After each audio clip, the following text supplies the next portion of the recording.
ఒకప్పుడు పేటలో తనదే రాజ్యం, తన మాటే శాసనం అన్నట్లుగా సాగించారు వైసీపీ మహిళా మంత్రిని రజని. అప్పుడెంత హైలైట్ అయ్యారో ఇప్పుడు ఆమె అంతేగా హైలైట్ అవుతున్నారా? ఆమె నాడు చేసిన పాపాలు నేడు శాపాలుగా వెంటాడుతున్నాయా? ఒక్కటొక్కటిగా ఆమెను సమస్యలు వెంటాడుతూనే ఉన్నాయా? మరి రజని ప్రత్యర్థులను పడగొట్టేందుకు ఎన్ని స్కెచ్లు వేసినా అవి బెడిసి కొడుతున్నాయా? స్టోన్ క్రషర్ యజమానిని బెదిరించి సొమ్ము వసూలు చేసిన కేసులో ఆమెతో పాటుగా వైసీపీకి చెందిన కీలక నేత ఉన్నట్టు తెలియవస్తోంది. ఆయనను త్వరలోనే విచారణకు పిలిచే అవకాశాలు కూడా ఉన్నాయని అంటున్నారు. విడుదల రజనీతోనే అవ్వలేదు, ఇంకా చాలా గేమే ఉందని టాక్ వినిపిస్తోంది. అదేంటో ఇప్పుడు చూద్దాం.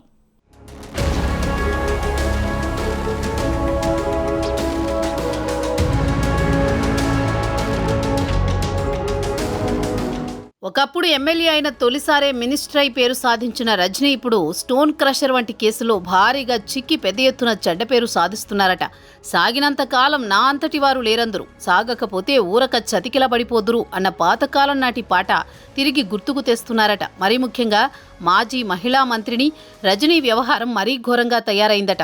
అప్పట్లో fan party most luckiest personalities ఎవరా అని చూస్తే ఫస్ట్ కనిపించే బెస్ట్ ఫేస్ కట్ మేడం గారిదే అన్న టాక్ ఉండేది. అప్పట్లో మేడం సార్ మేడం అంతే అన్న కామెంట్ చేసేవారట ఆమె అనుచరులు. అంత సడన్ స్టార్గా ఆమె తెర మీదకు రావడం, గెలవడం, ఆపై లక్కీగా మంత్రి పదవి పొందడం, ఇలా ఎటు నుంచి ఎటు చూసినా ఆమెను పొగుడుతూ కాంప్లిమెంట్లు ఇచ్చేవారట పేట వ్యాప్తంగా. మొదటిసారి ఎమ్మెల్యే ఎవరైనా అవుతారు, మంత్రి పోస్టు కొట్టేసిన కొందరంటే కొందరు అదృష్టవంతుల్లో రజనీ మేడం ద బెస్ట్ అనే టాక్ కేవలం పేటలోనే కాదు, 2 తెలుగు రాష్ట్రాలను మారుమ్రోగిన విషయం తెలిసిందే. డాక్టర్ ఉండవల్లి శ్రీదేవిని పక్కన పెట్టి రజనీకి ఆరోగ్య శాఖ ఇవ్వడం కూడా పెద్ద ఎత్తున చర్చనీయాంశంగా మారింది.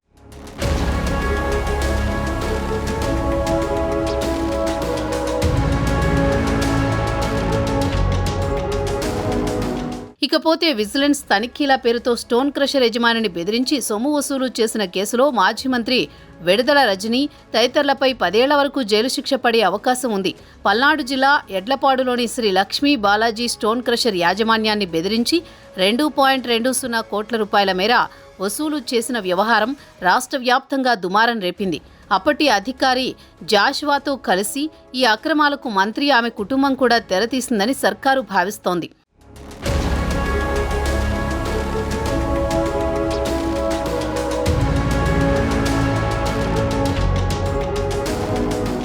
ఈ క్రమంలోనే పల్నాడు జిల్లా ఎడ్లపాడు మండలం విశ్వనాథుని కండ్రిక గ్రామంలోని శ్రీ లక్ష్మీ బాలాజీ స్టోన్ క్రషర్ను అప్పటి చిలకలూరిపేట ఎమ్మెల్యే విడుదల రజనీ పిఏ దొడ్ల రామకృష్ణ సందర్శించి స్టోన్ క్రషర్పై దాడులు చేయకుండా మూయించకుండా ఉండాలంటే ఎమ్మెల్యేని కలవాలని హుకుం జారీ చేశారని అధికారులు తమ రిపోర్ట్లో రాసుకొచ్చారు.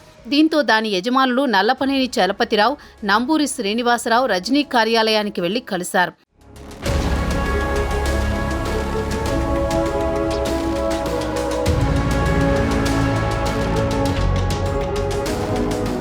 తన నియోజకవర్గ పరిధిలో వ్యాపారం నడవాలంటే అడిగినంత డబ్బు ఇవ్వాల్సిందేనని, మిగతా విషయాలు తన పిఏ రామకృష్ణతో మాట్లాడాలని రజనీ వారితో చెప్పారు. వారిద్దరూ రామకృష్ణను కలవగా ఆయన 5 కోట్లు డిమాండ్ చేశారు. ఆ తర్వాత 6 రోజులకే సెప్టెంబర్ 10న అప్పటి ఐపీఎస్ అధికారి పల్లె జాషువా భారీ బృందంతో శ్రీ లక్ష్మీ బాలాజీ స్టోన్ క్రషర్ తనిఖీలకు వెళ్లి హడావుడి చేశారు.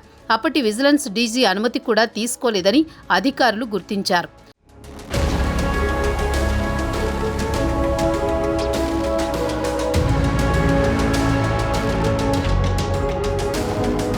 అయితే ఈ వ్యవహారంలో 2 కోట్ల రూపాయల మేరకు మంత్రికి చేరిందని తెలిసినా వైసీపీ కీలక నాయకులు మౌనం వహించారన్నది ఇప్పుడు తాజాగా తెర మీదకి వచ్చింది. దీని వెనుక చాలానే జరిగిందని విచారణ అధికారులు చెబుతున్నారు. దీనిని బట్టి ముడుపులు కేవలం మంత్రి, ఆమె కుటుంబానికి, ఐపీఎస్ అధికారికి మాత్రమే కాకుండా కీలక నాయకులకు కూడా ముట్టాయని భావిస్తున్నారు. ఈ నేపథ్యంలోనే నేడో రేపో వైసీపీ కార్యాలయంలో కీలకంగా వ్యవహరించిన ఓ నేతను కూడా విచారణకు పిలిచే అవకాశం ఉందని తెలుస్తోంది. మొత్తానికి చేసుకున్న పాపం నెత్తి కింద దీపంగా మారడం ఖాయమని చెబుతున్నారు. మరి చూడాలి, వీటన్నింటి నుంచి మాజీ మంత్రి విడుదల రజనీ ఎలా బయటపడతారో తెలియాల్సి ఉంది.